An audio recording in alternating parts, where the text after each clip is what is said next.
Hello guys, my name is Zach Rowe. I'm a personal trainer here at the Lakewood YMCA, and here today I'm going to show you some stretches and some myofascial release for your hips. You know, with these coronavirus times, a lot of you might be working at home or you're sitting a lot, watching TV, this, that, and the other.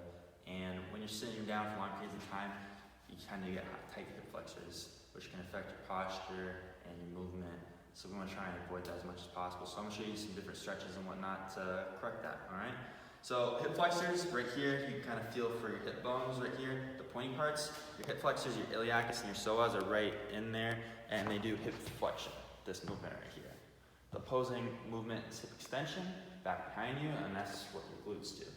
So on top of the corrective exercises or stretches I'm showing you, doing glute exercises will help, but we're not going to cover that in this video. Just stretches for the hip flexors. All right, so iliacus and psoas. First stretch we're going to do for that is a static stretch. Static stretches you want to sit and hold for at least 20 seconds, 30 seconds, possibly even more. The only hip flexor stretch right here, sitting on your knee, and you're just going to push your hips forward. You should feel a stretch right here in the front of your back leg. That's a hip flexor. All right, you're just going to sit and hold. If you want to, you can add a little bit of lean to the side, and that'll help get a deeper stretch. When you're stretching, what you're trying to do is get the origin point and the insertion point of the muscle as far away as possible. So this little extra bend will kind of help elongate the muscle more. And we'll switch to the other side, just turn 180, sitting. I like to put my hand on the hips and just push forward just a little bit. Feel that stretcher in here. Again, hold for 20, 30 seconds, or even longer if you can. And let those muscle fibers lengthen. All right, so that's our first stretch. Next, we're going to get into myofascial release. You need some kind of tool for that. The best tool, in my opinion, is it's called a Pso-Right, and it is a myofascial release tool for your psoas. This is not required, although I'd highly recommend it. It does cost a little bit of money, but say you do work from home a lot and you're sitting a lot during the day, and then you notice like tight flexors tends to be a recurring problem for you. You might want to try and invest in this, all right? So I'll demonstrate how to use it. You're just gonna put it down on the ground and kind of get into a plank position. Start a little bit higher up on your belly, kind of scooch forward until you're right in between those two hip bones that I showed you. And once you're sitting on them and just kind of let your hips sink into it, you'll definitely feel it right away. If you've never done this before, it might hurt a little bit, I'll be honest. Once you do it more and your hip flexors aren't quite as tight, it won't be necessarily as bad, but you're just going to sit and hold and just let that muscle release, all right? Once you're done, come on up. So these little prongs here are what drive into your hip flexors and help release it. You can't really use a standard foam roller because your hip flexor muscles are kind of deep in your pelvic girdle, so a roller is not going to get deep enough to get in there and really release them. So that's why you need something like this. Now if you don't have that, you can use equipment such as like a tennis ball, a racket ball, a lacrosse ball is a little bit more dense and hard. So it's gonna give it more force, and it's gonna maybe hurt a little bit more. So that's something you wanna work up to. But get any kind of ball and then find a wall. And you're gonna again find those hip bone points and just right inside it. You're gonna push the ball in between the wall and hip flexors. You're just gonna roll up and down slightly. You don't have to do too much.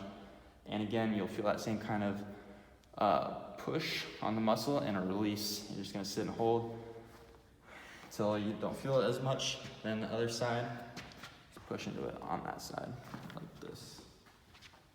Just rolling slightly, trying to find those trigger points.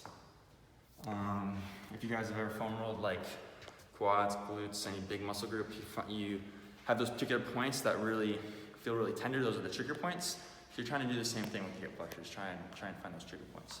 All right, so that's it for myofascial release. Put these to the side.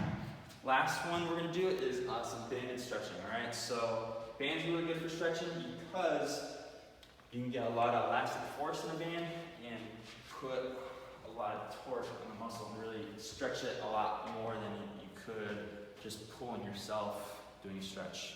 All right, so we're gonna do a banded hip flexor stretch. and it's like they call it extraction by pulling backwards on the hip joint. So get a relatively thick band. Obviously, if you're a bigger person, you're gonna need a bigger band.